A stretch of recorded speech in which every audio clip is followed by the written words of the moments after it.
दोस्तों, यह कहानी एक बेटी की ससुराल में हुए अत्याचार की है। ध्यान से सुने।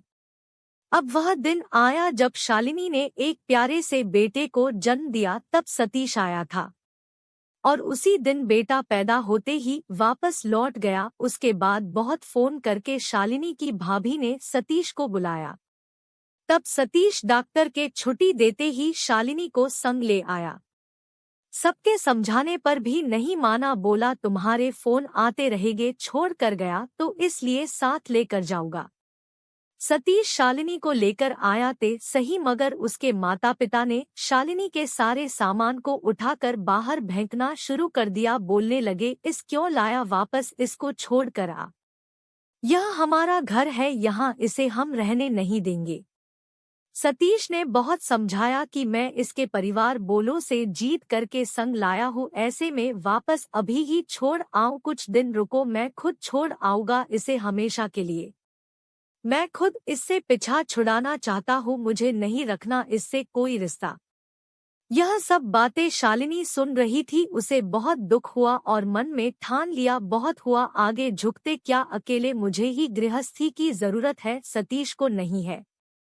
पर बोली कि मुझे अब यहाँ नहीं रहना। इसलिए सतीश को पड़ोस दोस्तों सबने कहा तो किराए के मकान में रख दे इसे। फिर सतीश एक छोटा सा कमरा देख कर ले गया शालिनी को वहाँ।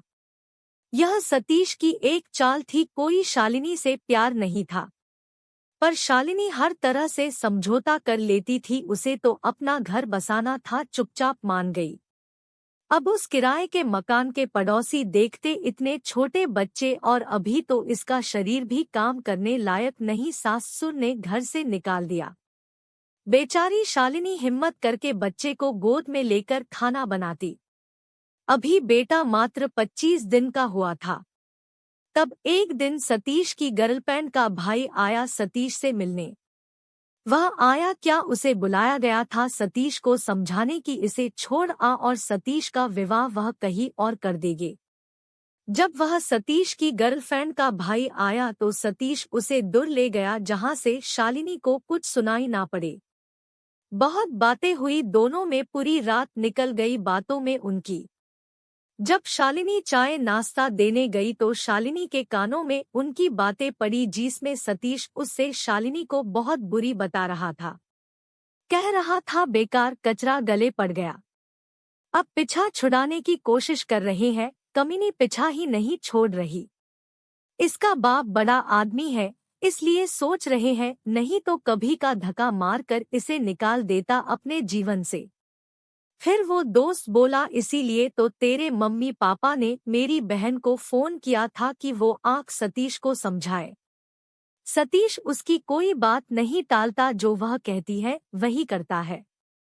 फिर मेरी बहन के कहने पर ही मैं आया हूँ, मुझे उसने ही भेजा है। अब शालिनी को कुछ कुछ समझ आने लगा था कि क्यों सतीश उससे दूर भागता है, क्यों सब मिलकर शालिनी पर झूठा आरोप लगाते हैं।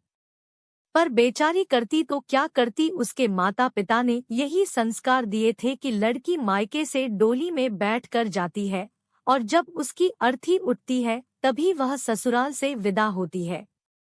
मगर ये कैसे लोग हैं, सभी कोई संस्कार नहीं, कोई धर्म नहीं, सब अपनी मनमानी करते हैं। शालिनी का है कौन उसकी बात सुने, क्योंकि माँ तो उसकी कभी की दुनिया छोड़कर चली गई।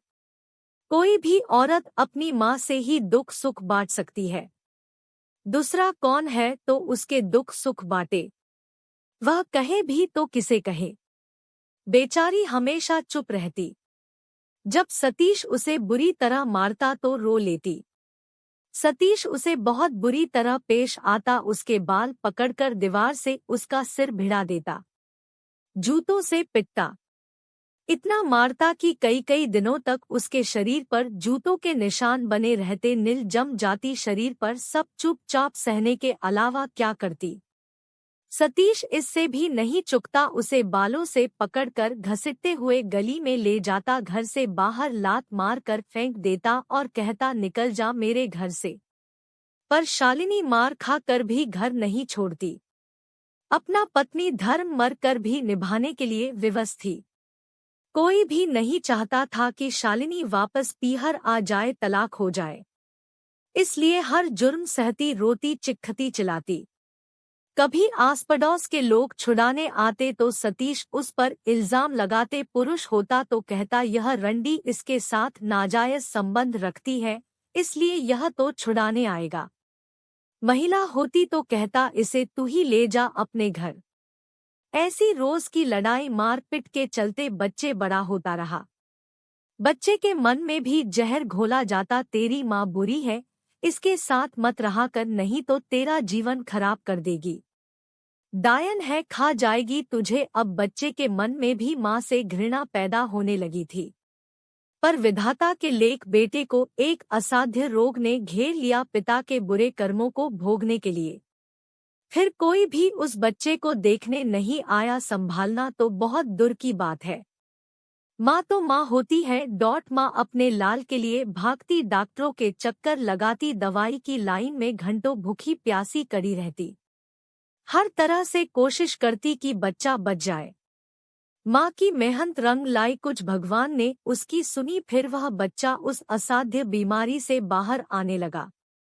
तब उसे एहसास हुआ, जिस माँ को मैं दूसरों के कहने पर गलत समझता था, वही मेरे लिए कितना भागी है।